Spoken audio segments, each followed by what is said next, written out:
Hey there, everyone. Welcome to the Road to Wrestlemagia finale. Just a couple notes at the top before we dive in. A few people had some issues with their mics while we recorded this finale, so there are some areas where the audio gets a bit jumbled. I did what I could in post, but sometimes with audio, what you record is what you get. Still, it's not that bad, and you can still understand everything being said and done in the moment.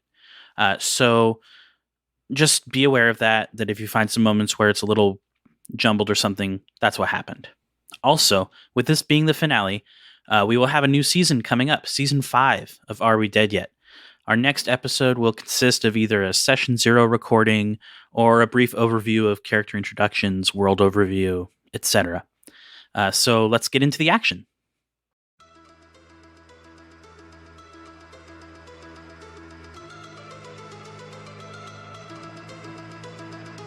When the Night of Cruelties caused a kingdom to be torn asunder, a champion was needed and a tournament was called. Warriors from all over the world have entered, but only one will be judged worthy of the prize. Are we dead yet?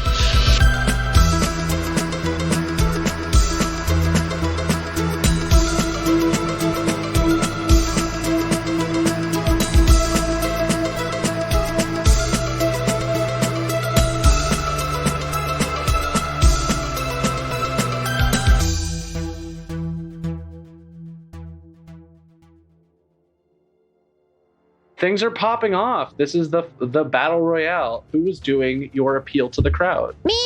I think we agreed that I would be the main person to do it. Unless that's not allowed. Unless it has to be random. No, that's fine. You just get advantage and you can tag someone to help you. Okay. With your appeal to grant you the advantage. Okay. Cool. So I will be the appeal person. All right. Cindry is going to be the appeal person for her team. God damn it, Cindry. I knew it. She's some type of charmy person. Got very high charisma. That's what I thought. So what are you going to do for appeal, Waffles? Ooh, okay. So Waffles, because Waffles didn't do this in the entrance. So Waffles can do it over again.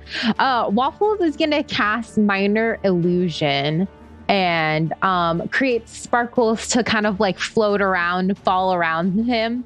And then start playing the bagpipes and drop some bass to get everyone pumped up. Oh, that's precious. Go ahead and roll performance with advantage. Cool. That's a 28. Yeah, Cindry steps forward as you do your little dance and you immediately charm the crowd. Cindry steps forward and tries to do the same thing, but she reveals like more of her full fighting style, which none of you have gotten a chance to actually see yet. You see her hands crackle with magic, like those rings that she has that like kind of end in claws are kind of like there's arcs of like lightning kind of flashing between them. And from her back, almost like from a backpack, sort of like Doc Ock, extend like 6 centipedes that like all extend out kind of Doc Ock style. And you see her plate mail just sort of her half plate mail sort of shimmer and take on like an icy quality as she prepares herself for the fight. And she holds out her hand and goes, "Who's ready to watch me conquer all those who stand before me?" And everybody like they cheer for her, but it's Waffles. So it's like, I don't know if we want to see Waffles get conquered. That's our favorite. So Waffles, you handily win the appeal. So your team does get to go first. Yay! So who on your team wants to go first? Dirk's going to give Blaine an elbow and say, "Mind giving me a toss, brother?" Of course. Yeah. Are we going to do our special? Yeah, let's do our special. Oh man. It's called the Manipul. The Manipul. But we never wrote like conditions about it. So I'm going to say you just chuck me at Cindry. And, shit. Cindry's mine. We'll go from there. Oh, shit. Well, I mean, you guys don't forget that there are 4 others. We have to make sure. We have to make sure Cindry doesn't become champion. Yeah, one of them is a dragon, by the way, who can fly. Sorry, one of them is definitely just a dude named the Ricky and not a dragon at all. Actually, yeah, that's a good point. Toss me at the dragon. Okay, so for flavor, I've got this. So the boulder just like puts his hands down like, okay, you ready for a boost? And when you step onto him, he just spins around really fast and just like anime tosses you like a freaking boulder or like a spear straight at the dragon. All right. And then just to be flashy as fuck, mid-air, I would like to throw a dart at the dragon. Ooh. Yeah, go for it. So what I'm going to say is because you're doing a combo attack, not only are your Dirk or your attacks going to have advantage, I'll let you do 2 extra ones because you're using kind of like the weight and momentum from the attacks that Blaine would be doing this turn, and it's getting launched into you. So you get to go into like a flurry, basically. Okay, so for my dart attack, it's a 22 to hit. Absolutely hits. And it's going to be 4 damage. Mm-hmm. And then Dirk's going to pull a special surprise out, and he's going to whip out his quarterstaff, which he hasn't brought to a fight yet. Mm. And he's going to make his second attack on the dragon as he lands on top of him, I'm assuming. It's a 22 to hit for 10 damage. Yeah, no, for sure. I'm going to say it's an 18 to hit the dragon. Oh, okay. So as long as you're rolling 18 or above, you're hitting. Awesome. So yeah, go ahead and make your 4 attacks plus 2 more if you want to flurry. Or sorry, you just made your quarterstaff and dart, so you get 2 more and then a flurry if you want to do 2 more. Yeah, I'm going to do a flurry. So here come 4 unarmed attacks. Excellent, yeah. All with advantage. This is a lot of dice rolling. Go nuts. So the first one's a 22 to hit. Mm-hmm. That's a hit. Second one's going to hit. That's 25. 14, so that one misses, and 11. So I get 2 more hits, 5 and 8 to hit, or for damage. So right. 13 total. Sounds good. So you go in spinning, right? A dart followed by a quarterstaff hit that embeds the dart deeper into Dragon the Ricky Steamboat. Followed up by 4 quick punches. 2 of them just glance off the scales, but the other 2 immediately hit some vital points. And the Ricky just kind of tilts a little bit as he tries to get his bearings from getting punched super hard. And you do additional damage because you currently have Appeal, and because you did a combo attack, you get that doubled up because you're also getting Blaine the Boulder's damage. So that's another 10, so an additional 20 damage. All right, I dig it. All right.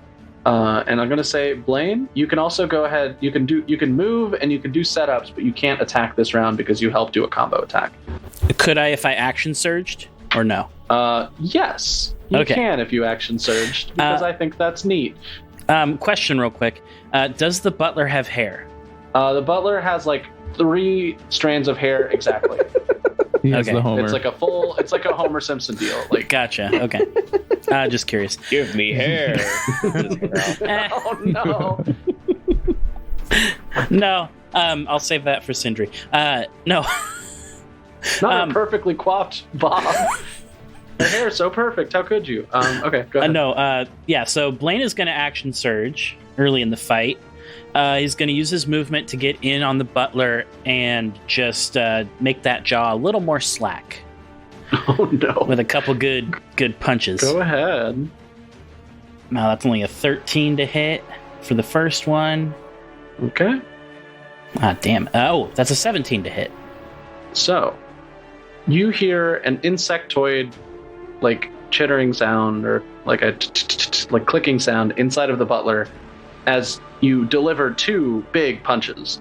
The first punch definitely breaks the butler's jaw. It's rough. The second one, just you see his eyes roll backwards as you hit, and the butler is dead. And then you're like, oh my god, did I do that? And then you realize the butler's been dead. And from out of the butler, impossibly, this massive, like I'm going to say 20 feet long centipede just like erupts outward. And you see on its back are these like spines that are radiating like a whole bunch of heat. And everyone in the audience just screams as you like run up and just double tap the butler with like a quick 1-2. And the butler just like bends, like his back like twists and it's like rough. And like his body just crumples to the floor. And you realize there probably wasn't much butler left. Like whatever this thing was, it was just a person-shaped egg for what this giant centipede that erupts outward. And it's like has these antennae that are like flickering in the air and all these like the spikes on its back that are radiating heat, and it like almost sniffs the air and it looks down at you, Blaine.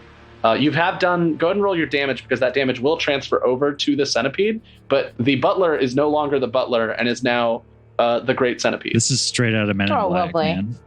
Okay, that's 10 and 7, so 17 damage. All right. And this is, so I have a class feature where when I damage a creature with bludgeoning damage, I can move it 5 feet away. Yeah. So could my second punch have like moved the butler just like 5 feet away from me? That For way sure. Explosion. the little... Yeah, so you are no longer engaged with the Great Centipede because it is now where the butler's body was, but 5 feet away from you because you punched it away. Awesome. Other than that, I think that's my turn. All right. The butler centipede sniffs at the air and readies itself for a fight. Who wants to go next? I will. I'm going to rush towards Cindry with my laser sword and summon my spiritual weapon behind her for a 2-prong attack. Ooh, nice. She resists the urge to make a joke about two of you, but you see she's thinking about it. Oh my. So spiritual weapon is a 24 to hit. You hit? And the sun sword, 14 to hit. So, you need a 15 to hit her, unfortunately. But so that's going to be, keep that in mind. Thankfully, what's the word? You do hit with your spiritual weapon, and you see you knock off almost like this like powdery, icy substance that's coated her armor. And if your spiritual weapon self was like a living, breathing creature, it would probably have taken some damage, but instead it doesn't. So the spiritual weapon did 8 damage. So you see some temporary HP that Cindry came in with has been shaved off, but not all of it. All right, but yeah, her two centipede, like two of her centipede Doc Ock arms just like swing forward, and they almost appear to be made of the same material as her armor, and they just actually like block your sunsword hit. Interesting. And she smiles and she goes, "This is good. This is what I wanted. I wanted a very exciting fight for all of us involved." All right, who wants to go next? Takeru will rush forward incredibly quickly, instant transmission style, right in front of Ultimate Paladin. Yeah. Okay. Give her a couple slaps with the Staff of Heavens, and then a couple open-handed slaps. Heck yeah. Go ahead and roll your attacks. All right. 28. Okay. It is a 20 to hit the Ultimate Paladin. All right. 28, nat 20, 10, and nat 1. Ooh, okay. So, go ahead and roll your damage, and I'll let you know what happens. So that is a total of 28 damage. Heck yeah. So you run over towards the Ultimate Paladin, who seems to be unable to move quickly or at all. And you step forward, and you just hear that same tiny voice kind of ringing out, "You're going to wish you stayed home, Buster!" You knock the helmet clean off of the Ultimate Paladin, and there's no head underneath. And then you land a couple other hits, and then the entire structure of the Ultimate Paladin falls apart, and you see that it's just like a tiny little imp sitting on a stool with some wheels on it, and then on top of and then like next to the imp is another like little wheeled platform that appears to be full of eggs. And then the imp looks at you as all of the armor falls apart, and the crowd just looks really confused. And the imp stops and goes, "You're gonna wish you stayed home?"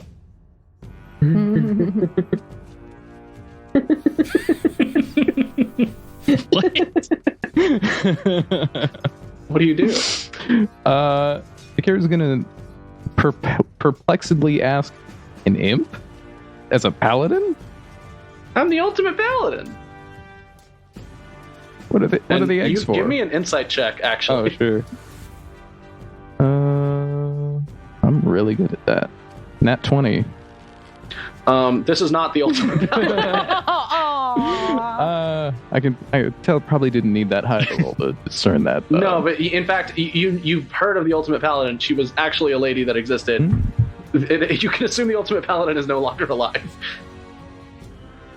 And somebody just like wheeled out the armor here with a barrel full of eggs and an imp. What are the eggs for? With such a high insight check, you can tell that they're centipede eggs. Oh, God. Figures. Oh. Well, I was also going to need a con check from him, but I don't know if he's still even a threat anymore. I think by tearing off all of the armor, it's just the imp in a little chair, and it's not a combatant. Like, yeah, I mean, Takeru's just gonna like confusedly end his turn. Yeah, and the imp looks over to you, and like you can tell the only thing this imp can say is, "You're gonna wish you stayed home, Busters." So when it switches to speaking in Infernal, it instead is like, And if you can speak Infernal, you can hear the imp saying something along the lines of like, "Oh man, I was supposed to stay in the armor the whole time until the eggs were ready." All right. So, I think it's just I think it's just Waffles. What are you doing? Cool. I'm trying to figure out, where is everyone? Like, are we all pretty close together? I'd say everyone is kind of split up now, right? Yeah. So right now, Takeru is next to the imp. Cindry is fighting with Cynthia.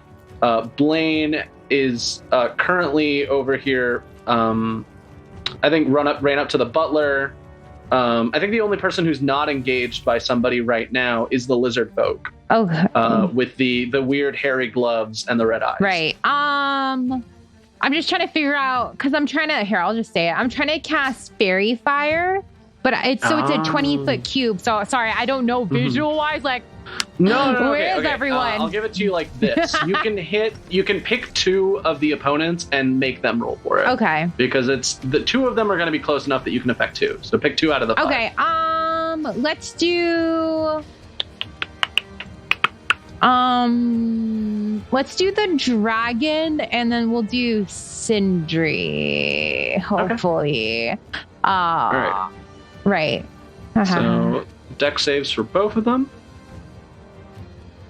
The dragon fails, and Cindry it rolls a dirty 20, so succeeds. God damn it, Cindry. So all attacks against the dragon are going to have advantage. Hell yeah. Cindry, however, doesn't get coated in the fairy fire, so it's fine. Stupid Cindry. Cool. All right.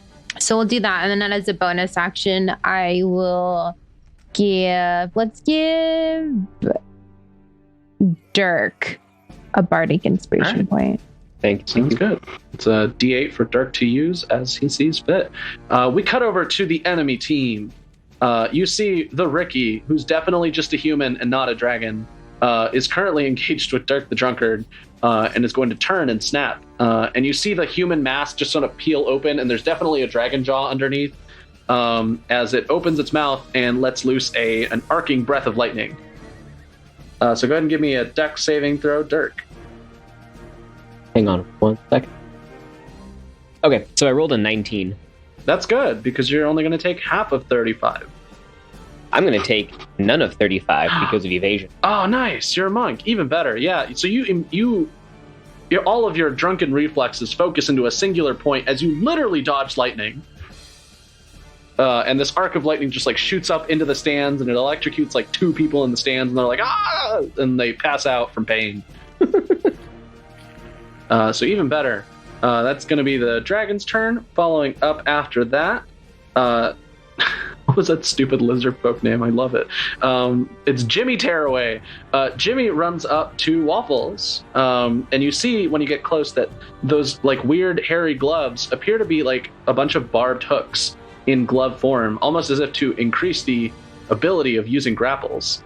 So all of this creature's attacks are automatic grapples if they hit. Waffles, does an 18 hit your AC? Yes, it does. All right, Waffles, you are grappled, and you take 10 points of bludgeoning damage. Or not bludgeoning, I guess it's going to be piercing, because like as soon as the glove makes contact with your onesie, it's like you're stuck together. Yep, you take 10 points of bludgeoning, and right now you're grappled, so you can't move. Does that mean I break concentration too? You have to roll, so go ahead and give me a concentration or a constitution saving throw. Constitution, where are you? Oh, 13.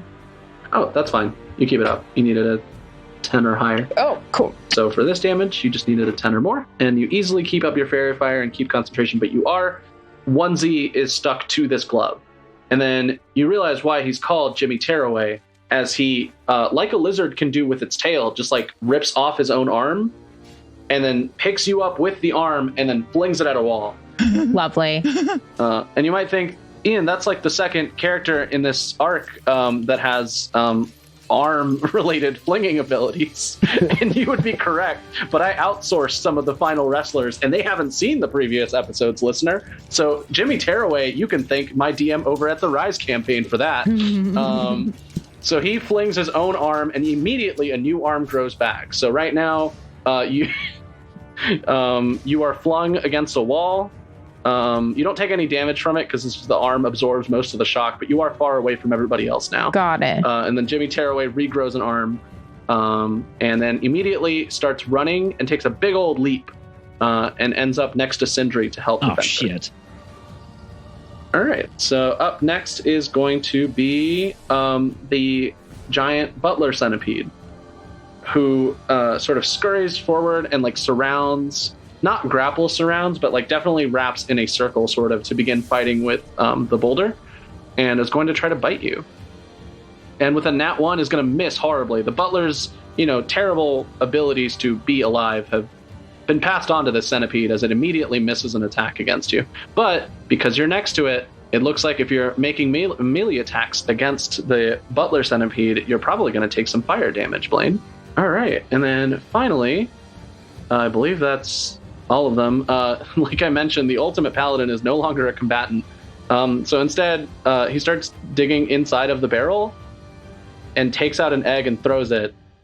And it hatches into a centipede, which immediately like crawls over to where Cindry is and like attaches itself to her backpack. And he just starts doing that. He just starts throwing eggs on the ground, which hatch into centipedes, and everyone is very confused. So that's what he's going to do. And then Cindry, you can see that in preparation for this fight, she's actually cast a lot of spells on herself. As she reaches over to you, Cynthia, 20. She actually lands a hit with Vampiric Touch. You take 16 points of necrotic damage. She hasn't actually taken any hits, so she doesn't even heal off of it. But she like grabs your shoulder, and you immediately feel your life force begin to like drain. And I also want you to make a wisdom saving throw. 22. You hear a strange whispering coming from all of the centipedes on her back. And if your mind wasn't so like filled with fortitude from all the working out and praying that you do, you might take some psychic damage, but you don't. So yeah, being near her is dangerous because you also take psychic damage if you are. All right, so that's going to be all of the opponents' turns. You can see everyone is like watching in wonderment as the ultimate paladin was revealed to literally just be an imp on a little rolly chair with a barrel.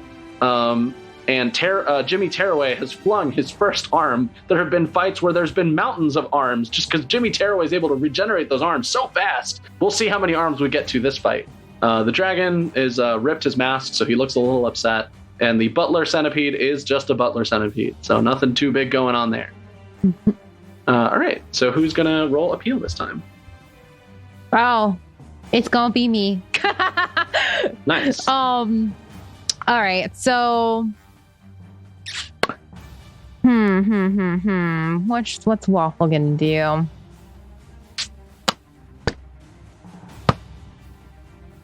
Okay, so Waffles is gonna cry out because I guess he still has that arm on him, right? As he's getting up. Yeah, there's just an arm attached to you, and it looks like the arm is slowing you down. Okay. So you have a minus 5 feet to your movement speed. Okay, cool. So Waffles is gonna be limping over back to his team, and then he's just gonna call out to kind of be like, "I need your strength right now. I need your help." Like trying to pump up the crowd and gain some. Oh, that's perfect. So yeah, this is going to be persuasion with advantage because you're gaining sympathy from the crowd. Yeah. 28. 28. I don't even think Cindry can roll that high. Yeah, she would have to get a nat 20. So Cindry, once again, like she looks utterly confident, and it's kind of terrifying because her posture is very like posh, and she hasn't done any movements that haven't been absolutely necessary. And as time goes on, more of those centipedes attach to her like weird backpack situation, and she's just got like a bunch of flailing like insect limbs just like flying behind her like a cape. So yeah, that's going on, and she's terrifying. But with a 14, she's not going to be able to beat a 28. So Waffles is easily able to win over the crowd. And oh wait, you get advantage anyway. You get double advantage, so it doesn't really matter. But you remember now, Waffles, that the crowd is very suggestible right now because of your meat tube potion incident that you performed the other session. So yeah, you gain even more crowd appeal. You're up to the max. You're at 20 extra damage at the end of your round. Cool. Yeah. And remember, if we push past that, we get rowdiness. We do get You rowdy. get rowdiness, which is the crowd will get unpredictable and crazy. All right, so who wants to go first in your group? I'll go ahead and get my turn out of the way because I'm just going to beat down the dragon. Yeah, absolutely. Am I still taking advantage here? Yeah, because he's affected by the fairy fire. Okay. So a 17 to hit, I believe that misses. Yep, misses. And then a 19 to hit. Oh, that hits. Go ahead and roll damage, and you get an extra 20 damage to your attack. So that's 9 bludgeoning damage before anything extra is added. All right. And then going to spend a key point bonus action, flurry of blows here. All right, yeah. So this dragon that you see now is wearing some sort of sweater vest situation to really convince you that his name is the Ricky. Is like just taking punches, and it can't quite keep up with you because you're tiny and fast compared to its like girthy dragon might. So it's going to be 23 to hit. Yep, hits. And I need a Constitution saving throw. Ooh, nice. All right. As you take 8 additional damage. Yep. The dragon, even with a +7, rolls a 10. A 10? That's awesome. That fails, and he is now stunned until the end of my next turn. Oh, hell yeah. So the Ricky goes over with like claws to try to like pin you down, but you're just so darn fast, and then you immediately like you somehow slide underneath the dragon and like grab him by the sweater vest and pull yourself up and just headbutt him in the jaw, and that just immediately stuns him and he can't move. All right, hell yeah. Who wants to go next? It's large. Yeah, so Dikaru will go next. That's cool. Hell yeah. He's gonna look at the imp and the barrel of eggs that he's throwing everywhere. He's gonna pick up the imp, shove him in the barrel, and then flip the barrel over so it's sealed against the ground. And what will that cost me? I'd say just one of your attacks to flip the barrel over, and then the other one to pick up the imp. You can still do flurry of blows if you want. All right. Could I move and then do flurry? Yeah, you can move and do stuff. So yeah, you picked up the imp. Oh, no, I've shoved the imp in the barrel. Oh, okay. So you put the imp in the barrel and then flip the barrel upside down. Yep. Okay, perfect. Yeah, you're able to do that easily. The barrel, I'm not going to like Vox Machina this stuff where you have to fight a door. Like the barrel is easy to flip over. Like you don't have a hard time. And then I'm going to wander over to Johnny Tearaway. Yeah, Jimmy Tearaway is waiting for you. Jimmy. His arm has grown back, and he has pulled a new fuzzy grapple glove out of his pack and attached it to his new arm. He's got a whole pack full of them. It's a pack full of like mittens covered in hooks. All right, I'm going to give him my 2 slaps. And I love the casualness of this situation. It's just this wrong character sheet. It's just a championship match, Oh yeah, no big deal. So 19 to hit and 10 to hit. Both of them hit. Excellent. And I'm going to... Oh, sorry, not 10. 10 does not hit. Okay. It's a 15 to hit Jimmy Tearaway. So I'm going to need a con check and a... The double monk team reveals themselves. I'm going to go with Dex check as well. So that is a dirty 20 for the Constitution save and an 8 for the Dexterity save. So whatever your Dexterity thing was does impact, but the stun does not. All right. So he is knocked prone. Okay. He's pinned to the ground easily. And he takes 5 damage. All right. 5 plus the 20 at the end of your turn for having max appeal. So yeah, your attacks are hitting hard. The crowd is well on your side, even with Cindry's well-known, incredibly attractive fear aura that she generates. You're very easily able to like overcome Jimmy Tearaway, the second arm-flinging themed villain in this campaign. Thanks, Lucas. Your contribution is very much appreciated. So yeah, you fling over. He's pinned to the ground. Jimmy Tearaway's now like he's doing that lizard thing where he like flicks his legs and arms and is trying to get out from under your pin. All right, who wants to go next? I'm ready. I think. Go for it. Okay. So I've got this snake. He's kind of wrapped around me. Yeah, this fire centipede, if you will. Fire centipede, sure. Okay, well, that's all well and good. How's an 11 to hit? 11 on the fire centipede? That's a hard miss. First attack. Oh, sorry. That's a 12 to hit, actually, because... I will let you know right now, to make it a little faster, you need a 14 or higher to hit the butler centipede. Okay. Well, both of my unarmed attacks miss. So unfortunate. I am not doing too hot. Yeah, so thankfully the butler centipede has enough heat for the two of you, as you're starting to feel it in your large, hairy costume, that you're surrounded by like a small furnace made of centipede. All right. Let's see. Bonus actions. Nope, I don't got nothing. Okay, that's my turn. Very uneventful. All right. The centipede eyes you, getting a better read on your location. Alrighty. I will go then. Hell yeah. So Cynthia, in an effort to silence the she's just gonna cast silence. Oh hell yeah. For centered on basically herself.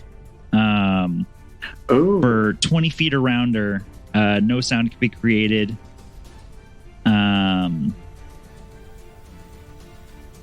Any creature or object inside the sphere is immune to thunder damage, and creatures are deafened entirely inside it. Casting a spell that includes a verbal component is impossible. Okay, so immediately silence overtakes the two of you. It's almost going from a large outdoor stadium where there's hundreds and thousands of people cheering you on to complete silence. And it's just you and Cindry in the circle, because Takara was just able to pull Jimmy Tearaway away from Cindry. And thankfully, since I already summoned the spiritual weapon, the spiritual weapon is going to then punch her for a 19 to hit. 19 definitely hits. Go ahead and roll damage. 9 damage. Nice. So you shatter the icy layer on her armor. And then she takes the additional damage from the crowd appeal. So she stumbles back a little bit as your spiritual weapon almost jumps up and bicycle kicks her back, and a bunch of the centipedes try to sturdy her as she kind of flies forward towards you.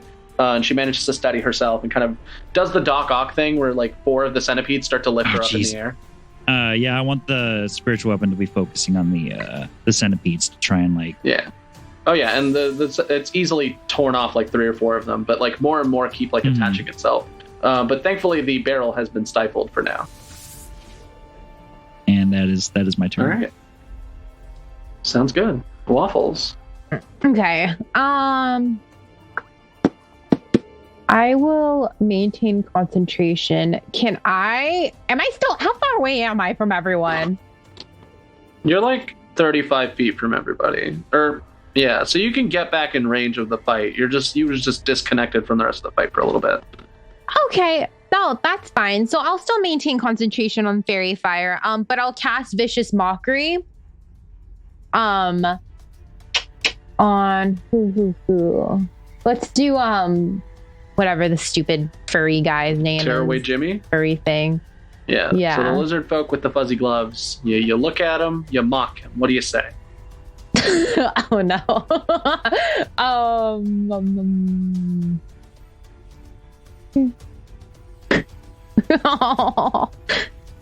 Jimmy Tearaway responds, "I am a female of my species. You should learn to expand your horizons." Jimmy Tearaway is just so beneath Waffles. Waffles doesn't even have really I know it's supposed to be a string of insults, but it's just it's too good. Cold shoulder. Yep, cold shoulder.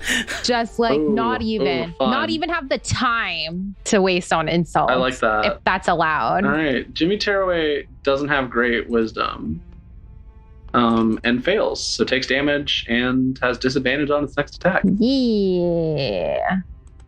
And takes the additional 20 damage because of the.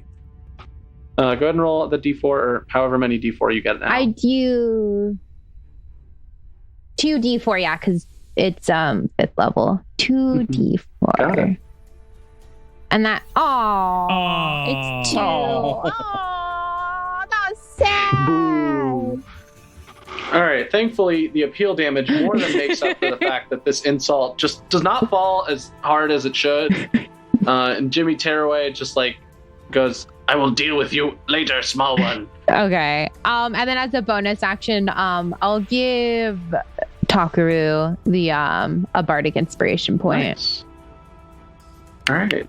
Cindry is going to lead the charge on her opponent's team.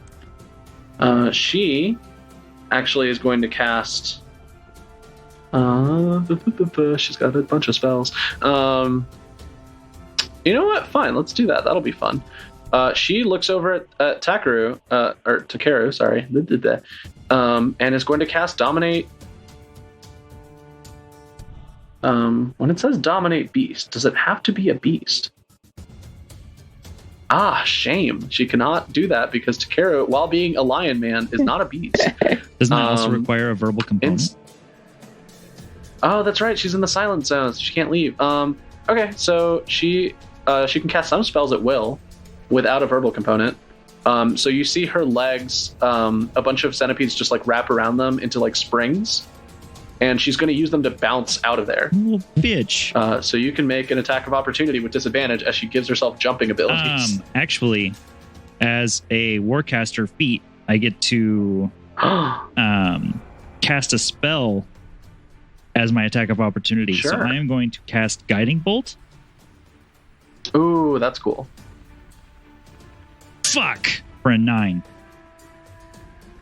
Regrettably, that's going to miss. So she jumps flying over your head, landing outside of the zone of silence. And yeah, she lands on the other side, outside of the silent zone, and does a little like cute little wave, and like ta-ta. And then she's, because she used her bonus action to give herself her jumping ability, she's going to put 2 fingers in her mouth and do the dad whistle. And you see the barrel that Takeru flipped upside down begin to shake violently. And then we'll cut to the barrel now because like, I guess that's a threat. The barrel begins to shake violently and then erupts as a stream of like meter-long centipedes just like forms a swarm and like flies out. The barrel just like breaks into pieces and all of the centipedes just like attach to her backpack. And now it's like she has her own like, you know, the big like demon thing at the end of Demon Souls that's like made of trees and moss and rocks and shit. And it's got like, it's kind of like its own worm that's made of a bunch of different materials. She just has that kind of coming out of her back, Akira style, of just hundreds of centipedes just creating this like massive cape swarm situation that basically allows her free movement, however, in whatever direction she wants. And then you see standing where the barrel was is a completely perfectly eaten skeleton of an imp. And then the skeleton falls apart and makes a comical little xylophone noise. So yeah, she's kind of reached her upgraded form now. Huh. And we'll see how that plays out. Tearaway Jimmy uses half of his movement to stand up, looks really embarrassed, and is going to use a special move on Takeru, where so this is going to take all of the actions and all of them and all the rest of the movement. I'm going to roll 3 attacks and we'll see how it works. Takeru, what's your AC? 18. 18. So with a crit, a 23, and an 18, that's enough for all 3 to hit, which means his special move activates. He sticks his hands, gets new gloves, and attaches a bunch of arms to you. They just regrow so quickly, and he just attaches more of them. And it gets to the point where you're just weighed down completely by arms that are stuck to you, to the point where you maybe have like half a dozen beefy lizard folk arms that are weighing you down completely. Your movement is reduced to 0, and you take 32 points of damage. Fuck. This is going to be piercing damage, as you're now completely covered That's in a lot of beef. flailing lizard folk arms. And you see now, because Jimmy Tearaway has used so much of his regeneration on his arms, that right now the arms that are sticking out of Jimmy Tearaway are little T-Rex arms. And she looks over, like, pleased with her work, and then walks away because now Takeru can't move and can't make opportunity attacks because of all the arms that are stuck to him. The dragon is stunned and can't do anything. The butler centipede is going to having focused itself, is going to try to make a bite at Blaine, and it looks like it hits with a 23. Blaine, you take 23 points of piercing damage and 9 points of fire damage. Okay, I'm going to use Stone's Endurance to reduce that by 1d12 plus 3. Excellent. Okay, so it's reduced by 6 plus 3, so 9. Yeah. And yeah. All right, so take off that fire damage, basically, and you take 23 points of damage. Okay. Quarter of my health gone. So yeah, you shrug off some of the damage, but you definitely just got bitten by like a giant centipede, and it's getting pretty close. It's kind of surrounding you now. And you see, and we kind of pan away from the fight for a moment to get back into the stands. Where in the stands, all the fans are kind of shouting and jostling each other, and somebody is slipping through the crowd mysteriously, wearing a blue feather headdress and having a look of purpose. And we cut back to the stage as all of you are kind of like in the middle of this fight, doing what you need to do. Waffles, go ahead and roll appeal. Okay. Waffles is just gonna continue shouting, like trying to pump up the crowd, and it's like, we need your like support, and is like, and starts like a chant like, Brunch Club, Brunch Club, Brunch Club. There you go. Yeah. So roll either performance or persuasion. Don't matter. Number go up. It's the same thing. Do I still have advantage? Yeah, you still have advantage. Okay. The crowd is adjustable to you. 15. All right. So with a 15, you get the crowd wound up, and they look to be pretty excited. Meanwhile, Cindry is now looking like a nightmare imperious queen type situation, and turns to the crowd and goes, "You think this is only for the championship, but you don't even know how much I have planned. It's going to be amazing. All of you will watch in horror as I ascend." And she's intimidating them. And rolls a 19. So reducing your appeal to just the plus 10, as the crowd is legitimately terrified of her because she is like floating on a pillar of centipedes. God damn it. All right, so they're going to go first this time. Cindry turns down to, I think there's nobody near her right now because she's kind of floating. She goes over to... I definitely should have thought of this ahead of time. Oh, actually, that's perfect. She focuses for a moment, and you see the kind of like rings that like end in like claws begin to like focus energy between them, and they kind of create this purple sphere that immediately disappears, and then two glowing golden hands kind of form like maybe 10 feet away from her, and she's going to use them to pick up Cynthia. So Cynthia, give me a strength saving throw. 15. 15. Just enough to avoid being lifted up into the air by these telekinetic claws. All right, and then she's going to use her bonus action to call more centipedes and increase her height. She's now 20 feet up in the air and getting really close to that platform. Oh, shit. Oh, right. We have to do that. Okay. Logistical question. Yes. Is the platform floating in the center of the arena? Yes, it is floating. Excellent. How high up? I believe I said 60 feet. Perfect. All right. Next, Jimmy Tearaway with little T-Rex arms is just going to bite because that's all Jimmy can do right now. So runs over towards Takeru and is going to try to bite. Takeru, what's your AC? 18. 18 misses. So there's too many arms in the way. So after a few attempts to bite you, she just kind of gives up and like wanders over somewhere else. The dragon Couldn't get through my armor. Because it's been a turn. The dragon is no longer stunned, right? Dark. Wait, if it's what I'm thinking of, it should be the end of his next turn. Okay, so his other turn just ended, so this would be his next turn as the dragon. So he peels away the stun and is able to move once more, and is going to take off into the air. You can make an opportunity attack if you want. I'm gonna make an opportunity attack. Yes. Still with advantage, correct? Yes. Okay, cool. The one time I needed like a But good you roll, still have. I got a 12. Did you use your bardic inspiration? Oh, inspiration. No, I'm going to use that. I'm going to roll a d8. So it has a 17. That still doesn't make it, does it? No, and it's an 18 to hit the dragon. So the dragon takes up into the sky and is now flying up to the platform to try to. Well, yeah. The dragon actually makes it to the platform, but if you remember, the scepter is actually coated in like this golden cage. So the dragon is going to use its bite and claws to try to break the cage open. And let's see if they meet the damage threshold. So yeah, they are able to break the cage a little bit. It needs maybe 2 more good hits to break the cage open. And then the centipede is going to attack Blaine once more and miss. But it's still very heated up.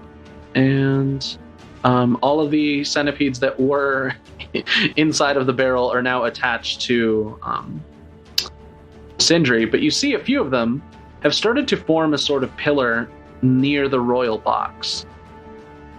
And that pillar is also rising. All right. What do you guys want to do? Whale. Quick question. Yeah. Does the weight of the dragon have any effect on the floating of the platform? It like tilts a little bit, but it does not reduce in altitude. Okay. But so is it tilting in a way that I could probably like see? Yeah, you the can scepter? see the cage. Perfect. The scepter is kind of like in a like sort of cushioned like hole to put it into, and then it's inside of a golden cage that the dragon is now tearing away at. Dragon the Ricky Steamboat. Question though, does the hand is still on me? Does that give me a disadvantage when it comes to flying? No, it just reduces your movement speed by 5 feet. Do I have to like rip it For off? flying, too. Like, how do I get it off? Yeah, you can rip it off. It's just going to be a bonus action to rip it off, and you make a strength check. Okay, great. Then I'll do that first, because I want to start flying.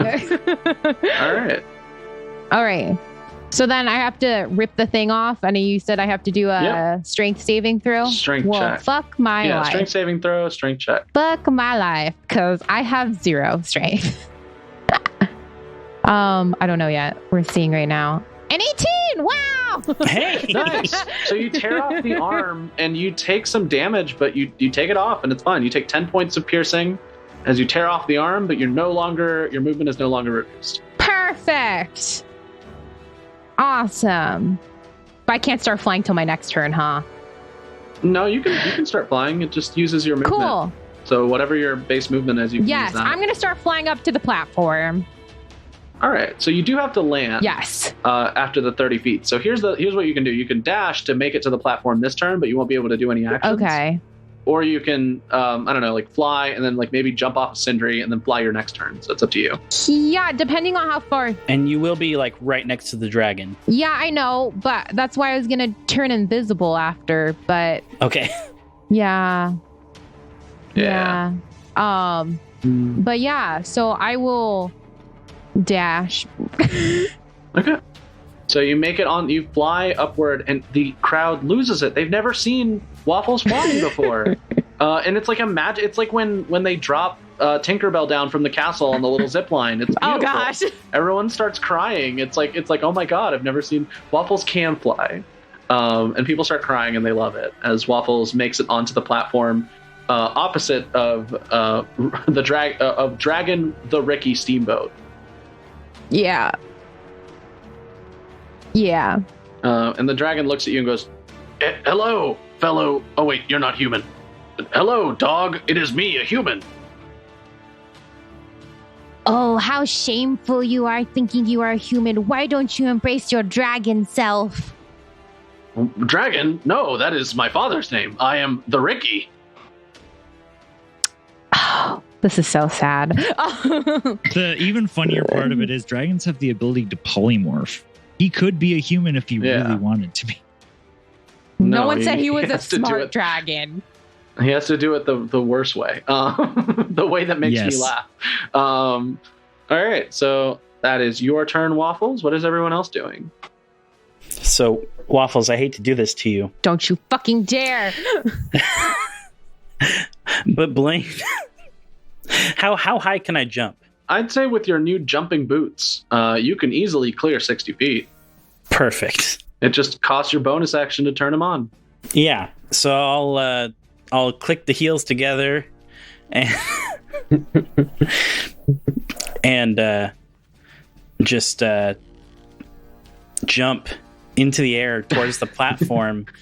And as I'm closing the distance, I would like to activate like to use my action to activate my Ring of the Ram. Finally! Using all 3 charges. Yes! I'm so excited! Make a strength check to destroy the cage. Hell yeah. And I get a +5 bonus for each charge expended, so that's a +15. Yeah, go ahead and roll a strength check. 15 plus my 5 strength I already have. So It's a Oh my god. 32. Amazing. So He's right. you fly upwards, and almost as if to mock you, Verity has made it so that the little feathers on the shoes start to like flicker and move, almost like you're going to start flying, but then they just make you jump. And you leap into the air, and you fire off your Ring of the Ram, and this like ghostly ram head just like shoots outward, and hits the cage and shatters it into a million pieces. Shrapnel of gold just like flings into the dragon, the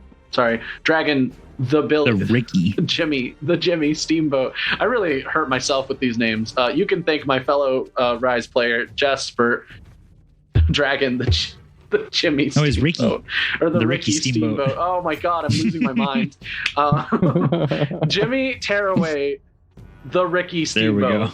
I can do this. The Ricky gets a bunch of gold shrapnel in his face. He's not liking it. The scepter is now wide open and grabbable by anybody even. But then afterwards, you do have to bring down the scepter and kind of crash it into the center of the stadium and do that whole thing. So yeah, the scepter is available now. And the only unfortunate thing, Blaine, is that while you jump into the air, you still do take an opportunity attack, as the butler catches you by the ankle and bites down hard. You take 19 points of piercing damage and 8 points of fire damage. Ouchie. Ooh. One more time with those numbers. 19 piercing and 8 fire. Okay. All right. Who Cool. wants to go next? How high up is the platform? 60 feet in the Okay. air. I had a funny idea, but it's only 30 feet. I was gonna Misty Step up to it, crit the scepter, and just jump down. But Too bad you can't. that's fine. That's fine. Whatever. Shame. I've got a No, that means I get full attention. Lady McCrawley pants. Yeah. So I'm going to drop concentration on silence. All right. Silence is Because gone. unfortunately, you can't move silence. That makes me a little upsetty.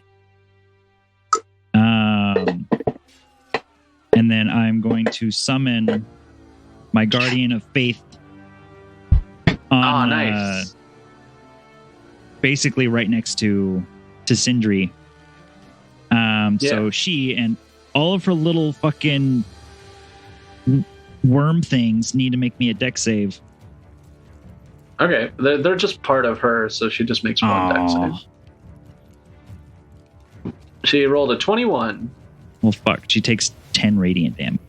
That's still pretty good. Plus the 10 from your crowd appeal. True, but I was hoping it would take out, like, I hope the insects were separate, so it would like drop her I platform see. some and bring her to my level. Oh, well, here's the thing, right? When that happens, she uses her reaction and sinks into the centipedes and then reappears from the other pillar.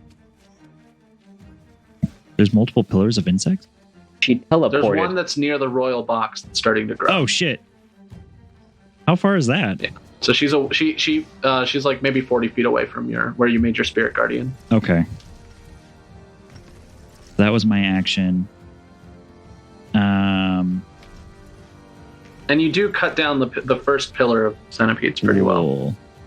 I'm going to have my... How close is... Because I can only move my spiritual weapon 20 feet at a time. Yeah. How far like is Takaro from me? 30 feet away from you. Oh, Takeru, he is 10 feet away from you. Cool. Not very far. He was just fighting Tearaway. So Guardian or Spiritual Weapon Cynthia is going to rush over to Takaro and punch Tearaway. All right, so she flies over. And 19 to hit. 19 definitely hits. Go ahead and roll your damage. 11. So Spirit Cynthia deals just enough damage with Crowd Appeal to just immediately like elbow drop onto Tearaway and knock them out cold. Jimmy Tearaway is out of the fight.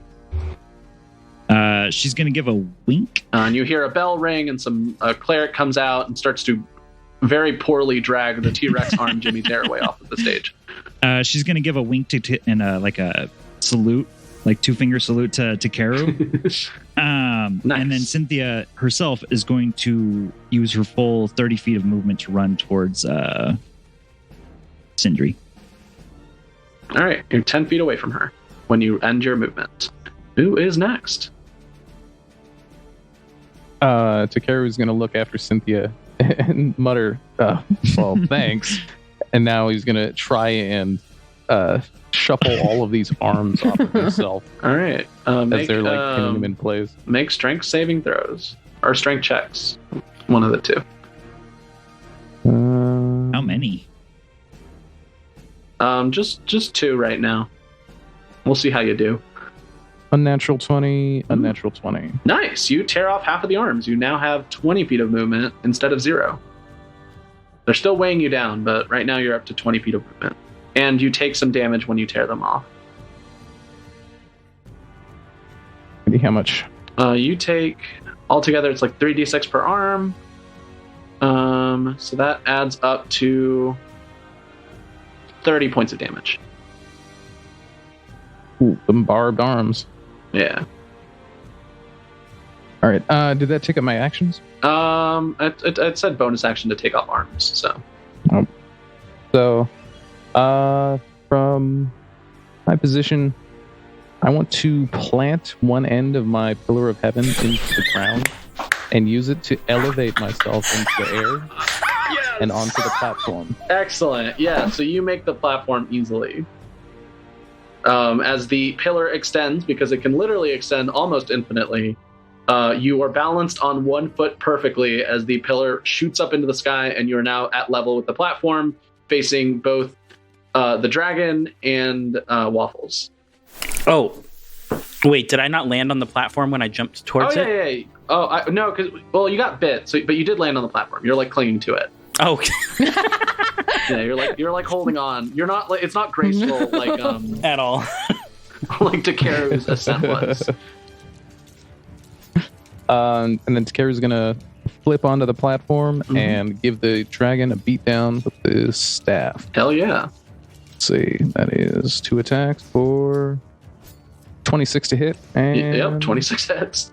14 to hit. 14 misses. Total up to 8 damage. Nice. Plus the 10 from that. The dragon is looking bloodied. All right, so as this round, is that everybody? Did we miss anyone? Dirk, did you go? I believe you just made an opportunity attack. I don't think you've gone. Yeah. Oh, Yeah. Okay. Cool. Well, in that case, I would like to I want to blow a key point to use Step of the Wind and dash, and I would like to sprint towards the Pillar of Centipedes Cindry is on. Yes. I believe you said it was 40 feet tall. Yes, and it's close to the royal box.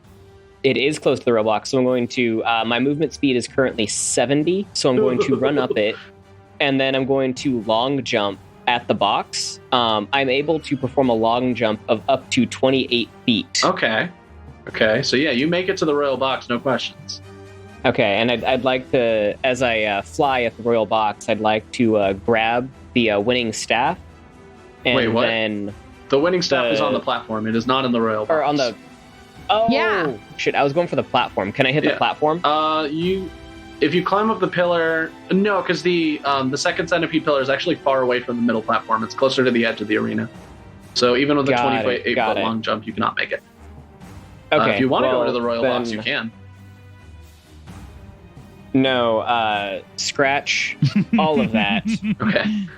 Damn, I'm so- really sorry to disappoint you like that. No, you're good. You're good. I, lost track of where everything was. So instead, I'm gonna spend the key point. I'm going to dash up the pillar, and then I'm going to grapple Cindry. Oh, okay, sure.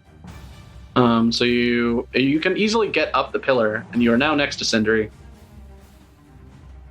Give me a dex saving throw as her psychic golden claws try to stop you from getting close. Okay. 14. So you make it up the pillar, but one of the claws grabs you and holds you in the air. So you're maybe 10 feet away from her, but you're not able to get up close and actually grapple her. Okay. Well, in that case, I will use my action to throw a dart at her Ooh, cool. for a 22 to hit Yeah, you hit. at 4 damage. Mm-hmm. Plus the 10 from your what's the word? From your appeal. So Cindry's looking hurt. She's not taking the hits pretty well. And as this round ends, right, the crowd is like, ooh, holy shit. Cindry's pillar, before you even get a chance to appeal to the crowd, Cindry's pillar just shoots up into the air until she's level with the royal box. And she sends a bunch of centipedes out to try to grab the queen. And you hear a voice kind of erupt out of the royal box and goes, "Don't worry, queen, I got this." And you see a disheveled looking man with a beard in a blue wizard's outfit step out with a wand and fire a jet of fire at the centipedes, which immediately don't recoil and instead become stronger. And he looks over at Cindry and goes, "What's going on? I was supposed to beat you back so I could save the queen." And she looks at him with the most pathetic the most not pathetic, but she looks at him with a look of almost sad kindness, oh, you thought this was your hero moment. That's really cute. Really, I promise you, I'm never gonna forget this. And he is swarmed by centipedes and consumed. Oh shit! Oh. Savage. And you see the commissioner who's sitting behind the queen. Just do a little golf clap. Yeah. Nice sense of Fatality. Great. Yeah. And with that, you can all roll appeal. Or not you all, but whoever's going to roll appeal can roll appeal. Oh, well, you know who it is.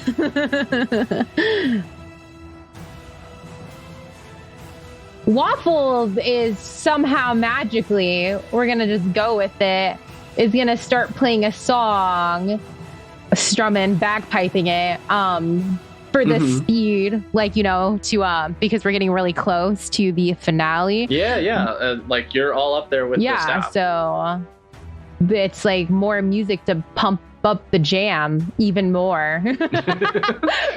Excellent. Alrighty. I'm not rolling with the advantage, right?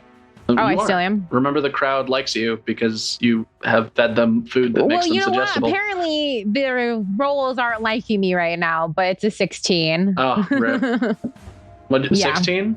All right. Having just frightened the queen and had her centipedes entirely consume a dude and leave bones on the ground, she gets advantage on her appeal.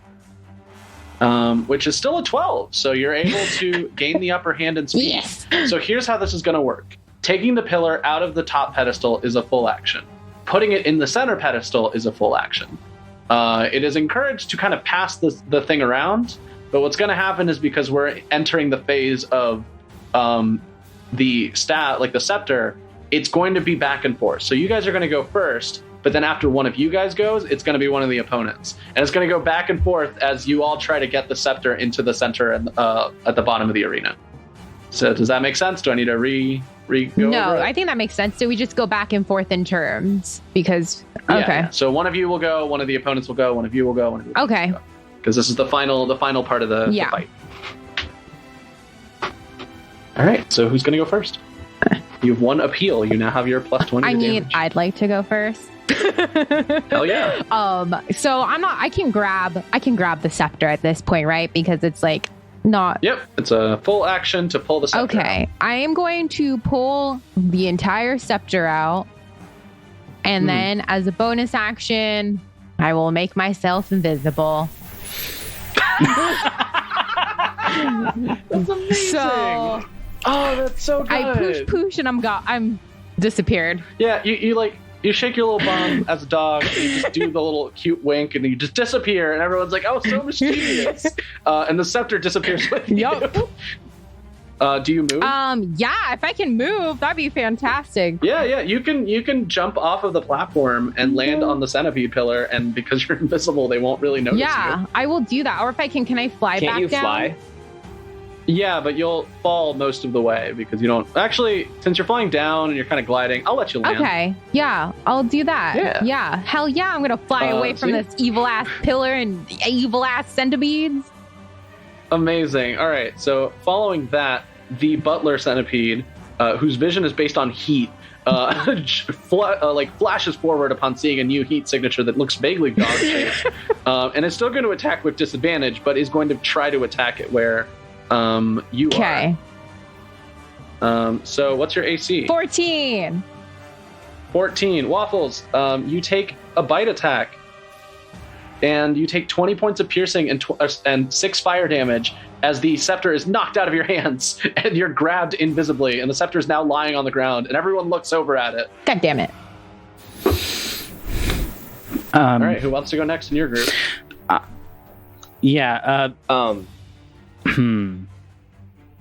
Do my boots only have one charge? They have 3. 3? Yeah. Okay. And I'm like hanging off the side of this platform, right? Yep. Yeah. Yep. Opposite side to where Waffles jumped out of invisibly. Perfect. Okay. Could I like scurry up and like take like a running jump off the platform and activate my boots? Sure thing. So you activate your boots, do a sick jump. The crowd does like a thing, like they're watching that scene in Space Jam where Michael Jordan's arm just extends out like a cartoon. He flings the basket in. It's like that, but you just like jumping really far. And then you roll into a ball and land perfectly in a small crater that's about your size. Excellent. I probably don't have any movement left at that point. But you are close to the scepter. You can use an action to pick it up. Yeah, I'll pick it up for sure. All right, you have the scepter in your hands. Awesome. All right. That's it. Up next, the dragon flies off of the platform and flies downward to try to dive bomb you, exhaling lightning out of its mouth. Go ahead and give me a dex saving throw, Blaine. Granted, I did make this clear before, but if you get hit by an attack, you will drop the scepter. Makes sense. Yeah. Shoot. That's only a 12. So you take a cool 10d10 lightning damage, equal to 61 points of lightning damage. Blaine is down. Blaine is not, like, Blaine lands, grabs the scepter, holds it up, realizes the mistake. It's a metal scepter. Lightning arcs through the scepter into Blaine's body, the armor barely doing anything to hold back a shocking conclusion to this fighter's fight as Blaine goes unconscious and drops the scepter. Yeah. Oh, I should have used second wind. Who's going next?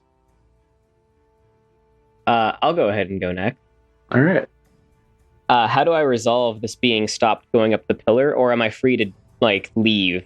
Oh, so yeah, you just make a strength check to try to get out, or a dexterity check, whichever one you want. Could I? Yeah, I'll do a dex save. All right. A 19. Does that get me free? Yeah, you're free. You and break your way out action? of the psychic claws. Was that my action? No, it was a bonus action. Okay. Then I am going to run towards the scepter. All right. You close the distance and you pick it up as an action. You now are holding the scepter. All right. All right. And my turn again. All right. So Cindry, rounding out her team, is going to be the rest of the turns. So she has the dragon and the butler, but she's going to be doing the other like in between turns until we start back up again. So Cindry rockets forward on all of the centipedes, going, "Yep, just had to do my little threat and show. Really glad I was able to help you, Commissioner." And she kind of whispers that last part, and she jets downward on all the centipedes, flying towards Dirk with her like psychic claws and stuff. All right. Dirk, go ahead and... Actually, she's just going to roll a spell attack against you. Dirk, a 20 is going to hit you. You take 17 points of lightning damage, and you can't make any reactions until the start of your next turn, as her golden claws just like... the regular golden claws, not the psychic ones. She just like grabs at your chest and just like shoots a bunch of lightning through your body, making you drop the staff. And now it is on the ground next to the two of you. Who is next? I guess I'll go. How far away is she from me again? She's like 30 feet away now. Okay, cool. I'm going to Misty Step to her. All right, you're right next to her. All of the centipedes are snapping at you. Fun. Ugh. And I'm going to... whatever. I'm going to cast Banishment. Ooh, nice. That's what, a charisma check? It's a... Yep. Charisma saving throw. Excellent. What does she need to beat? 14. So for a minute, it looks like you almost like grab her hand, and she looks at you confused, and then her body starts to fade and disappear, and almost through like force of will, she rolls an 18 on a charisma save and manages to retain her form in this dimension. And she looks at you with a look of disappointment, like she thought it was an actually full-handing moment, and instead you were trying to send her to a different dimension. All right. Anything else? Nope. That's what I got. All right. So once you do that, she peels away. You can make an opportunity attack with your sun sword if you want. 25 to hit. All right. She grabs the scepter as an action after you hit her. So go ahead and hit her first and deal the damage. 8. Radiant. 8. Yeah, plus the 20. So she's not looking so hot, but she does grab the scepter and creates a wave of centipedes that almost like pushes her forward. And she is now next to the field. So who's next? Takeru will hop back onto his pillar and bonus action to shrink it. All right, it shrinks down. And you land on the ground safely. Perfect. He'll close in on... what's the positioning like? Is everyone clustered together? Or... Everyone's kind of close together. All right. In fact, Waffles right now is closest to the center. But Waffles is also invisible, so nobody knows where Waffles is.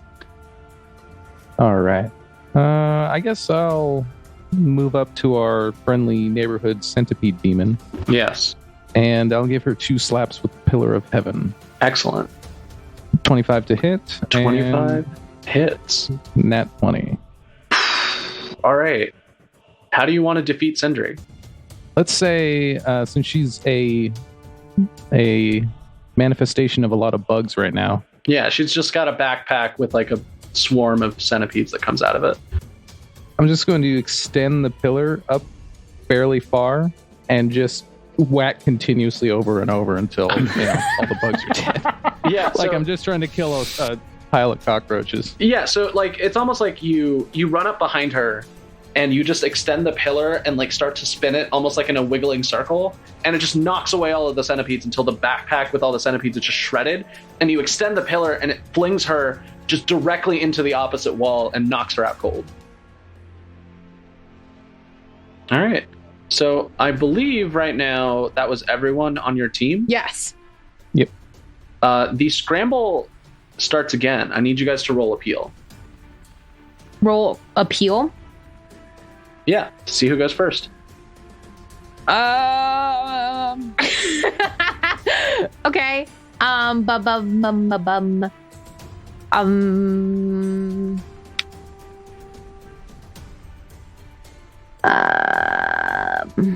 because it's me. Can I move at all? Or am I totally like, because I know I'm in. No. You can get up and move. Okay. I was just wondering because you said I was, I guess I got bit. I wasn't like in a jaw hold. Yeah, no. I mean, one of us can do the appeal since you're invisible. Well, I had a thing. Is that, does the wearing the onesie make me invisible or? Oh yeah, it gives you the invisible. But if I take the onesie off or part of me off? Yeah. If you take the onesie off, you'd be taking it off, so you wouldn't be invisible. Well, anymore. what if I took part of it off? You would still be invisible. Like if you pull down the hood, you would still be invisible. It would be okay. fine. So but what if? Okay. Because like, hear me out a little bit. What if how like some PJ bottoms or onesies have like a little butt section? Yeah, your onesie does have. What if I took if I unbuttoned my butt section? This is weird. And I waggled my tail to let everyone know I'm still there, but just a little, like a little hint, a little sparkle, Oh, like Harry Potter invisibility cloak style. Oh, yeah. So you stick your little butt out and they can see you and they know that you're there. And just like wave my butt, little minor illusion, some sparkles. Yeah. Perfect. Yeah, no. The crowd sees you and they're like, oh, we thought that Waffles was dead, but Waffles is fine. And everyone starts like cheering again. Okay. And then I'll roll for performance or something. Yep. Yeah. 26. Unless you want me to roll for 26, advantage. I can do that still. No, you're fine because the dragon tries to like get some appeal and instead just screams. And the crowd is freaked out and rolls in. So you're going first, Waffles. Okay. The pillar is nearby. The pillar where. And dirt. Or not the pillar, the scepter. Okay, the scepter is nearby. All right, well, I'm gonna zip my bum up, have my tail away, so I can be invisible again. Easy enough. And I'm going to run for the scepter. All right, you see a flash of light from the audience, almost as if you're being sent a signal. Okay. You see Bro the owl is flying towards you. Everyone is going like, what's going on? Okay. Yeah, Bro uses his action to hand you the scepter. Oh! So you have a free action. Oh, hey! Okay, cool. I'm gonna take it. Obviously. Sweet. Okay. How far away am I from the center of the thingy? Or am I like right there? I mean, you're right there. You look over to the rest of your group. Does anyone else want to say anything? Wait, I'm invisible this whole time, huh? They can't even see it. They saw Owl drop off the scepter. Yeah, you saw the owl kind of drop off the scepter close to you, so you can pick it up. Okay, you know what? I'm gonna poke my head out. Let's just not be invisible. If I'm like right there, then I'm just gonna Yeah. I'm gonna poke my head out of the shield, and I'm gonna grab the scepter. Does anyone else now have anything to say? Because you can actually see me now. All right, so Waffles, you take a step forward and you slam the scepter into the center of the ring, and an echo just like shoots out. People start like hugging each other, crying. This is like what they've been waiting for. Finally, like a good, clean tournament with some crazy shit that went down. But at the end of the day, the heroes won. And then everyone turns to Waffles and waits. And you turn and you start your speech, the speech you prepared for years for when you begin the takeover of Tessir. Humanoids. I have a favor to ask of you. Are you all listening? There's a cough, and a couple of people go, yeah, that's what's going on. Yeah, like people are like, oh, this is fun. Like, what's going on now? Are the other animal people like there too as well? Yeah, Bro is there. They're all there. Got it. Okay. For years, you have looked down upon us smart, intelligent animals that you have created unfairly with not fair treatment. And so I will decree this to you guys. You will become our slaves with poor pay, but still slaves, and we will sell you a dream that you wish you could have. But it'll be an unending cycle. There's a pause, and a couple of people like look over and they go, What? We'll pay you fairly, but not too fairly on your wages, and sell you a dream. But do not worry, we won't treat you like you treated us animals. We will treat you nicer than that, a little bit better than the animals you've treated us, but we will still make you our slaves. There's another pause, a couple more coughs, and somebody goes, "Yo, I think Waffles is starting a coup." And a couple people go, "Yeah, I think that's what's happening." And they all look over to the royal box expectantly, and you can hear the deep, resounding disappointment in the queen as she realizes that another tournament has gotten fucking stupid and out of hand. And she goes, and she turns to the commissioner, and Iris looks at Queen Arumi, and Iris goes, "We might want to get you to the bunker. This is going to get really bad." And Queen Arumi just sighs and goes, "I can't catch a break. It's fine. It's fine. I miss when all I did was party. It was way easier then." And she and all her guards run off as immediately violence breaks out in the stands. People start fighting each other. Fucking awakened animals like get up and grab knives and start stabbing other people. A couple of people immediately put on work uniforms and start working and go, "Well, it's a living." You see the awakened pig who was just healed, like, wakes up in the middle of the infirmary and just immediately punches a cleric and goes, "It is my time to be my own decisioner maker." And he stops for a minute and goes, I need new words. Help me with this one." And the Great Vision goes, yeah, make your own decisions. You got this, buddy. Yeah. And he starts punching more clerics. You see Zenko just take a long drag of his now vape because he doesn't smoke cigarettes anymore because he's a new person, thanks to the intervention of Waffles, and goes, War never changes. It's a day of reckoning, much like the night of cruelties. It's a day of reckoning. You see chaos on the streets, animals fighting people running away, giant animals being freed. You see Vomitoria inside of the menagerie just like opening cages and letting them out and cackling to herself, going, yes, exactly as my great lord has planned. And everyone just like fucking losing their minds. Meanwhile, everyone kind of turns. And the four of you look over at Waffles as a new group of awakened animals steps forward alongside Waffles. Oh, so Waffles is gonna, because I guess, because Cynthia knows about Waffles' secret ultimately, and Waffles is gonna just reach out a little paw to Cynthia and be like, "Yeah, join me, friend. Join me, and I promise you won't be a slave." And there's a pause as Waffles looks to Cynthia and the rest of the group and waits. I mean, there's only to Cynthia and maybe Blaine because they didn't eat the sausage meat. So yeah. Everyone else is kind of on board. I'm still out. Like, Blaine's still out. Oh no! So it's just me. Oh my god, Blaine's gonna wake up and everything's gonna be in chaos. It's gonna be like the final scene of Resident Evil where she's just standing in the middle of the street. Naked with a shotgun. Oh my god. Oh, and Takeru, I guess, can join too, because technically Takeru isn't human, because I said human, unless Takeru He's a humanoid. Oh. I'm a humanoid. I'm like, a beast man, but I did eat an insane amount of meat. Oh. Oh no. Yeah. Dirk is bound. He is bound down to his new Lord Waffles. Alrighty. Well, we're gonna join Cynthia, and Waffles is gonna give that cute look that because they've bonded. Because I know that Cynthia loves those movies too. That they're really sensitive, sweetie on the inside. Waffles will be like, "I'll let you watch all of the movies that you want to watch, and I won't tell a single soul that you love them." Like the rom-coms. Oh God. Oh, that's very good.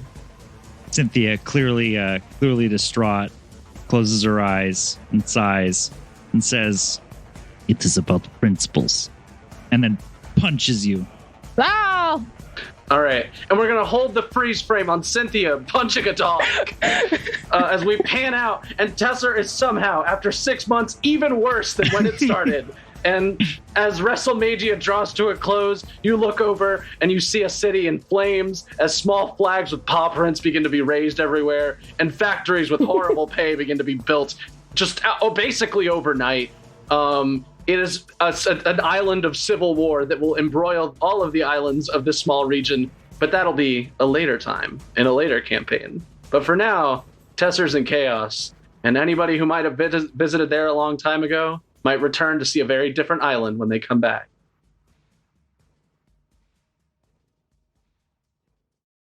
Hi, everyone. I hope you had a good time listening to our Wrestlemagia mini-campaign.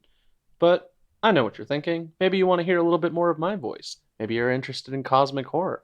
Thankfully, I exist in a really weird intersection of that, because I actually play in a Twitch-streamed D&D campaign as Weary, the Artificer Tiefling, who is in general having a bad time dealing with a lot of chaos cults and overall lots of cosmic horror. The moon is scary, the demigods are scary, and our DM Lucas does a great job of making sure that just being alive for that full hour and a half or so is incredibly scary. So if you want to give that a good follow and a good listen, you can find us at Ballad of the Seven Dice on Twitch and YouTube. YouTube is where you'll find our episodes the day after. If you want to catch us live, we stream on Tuesdays at 6:30 p.m. Central Time. Not only that, you can actually find recaps of our episodes on the Ballad of the Seven Dice website as well. You might be thinking, what is Ballad of the Seven Dice? It's actually a separate actual play podcast that you can listen to on your podcasting app of choice. So you get 2 campaigns for the price of 1 difficult name to remember. And I know you can handle it. So this is just between us. If you do show up and you see Weary being nervous, I don't know, do a little shout out. Say something about wrestling. I think that'd be neat. But when you're not doing that, you can definitely watch Weary and the rest of the gang be very, very nervous while they fight off the Cult of Chaos. And that is, again, Ballad of the Seven Dice. You can find us on the socials. I'm part of the Rise of Nyarlathotep campaign on Twitch. Tuesdays, 6:30 p.m. Central Time. See you there. Thank you for listening to our show. Are We Dead Yet is part of the One Up Podcast Network. Find more of our shows at oneuppodcasts.com. Intro and outro music by Salty Dog Company. Find more of their work on SoundCloud by searching for Salty Dog Co. Spell dog, D-A-W-G. Cover art by Ashley Steinke. Background music provided by tabletopaudio.com under an attribution, non-commercial, 4.0 license from Creative Commons. Tracks used today include Field of Heroes, Skirmish, Cry Havoc, Superhero, and Endgame. Find all of the music and ambience for your tabletop needs at tabletopaudio.com. A special thanks to Ian and our friends at the Ballad of the Seven Dice podcast for their contributions to the road to WrestleMagia. Check out Ballad of the Seven Dice on their website, balladofthesevendice.com, or on Twitch by searching for Ballad of the Seven Dice. We'll be back in 2 weeks with a new episode in our new season. Bye!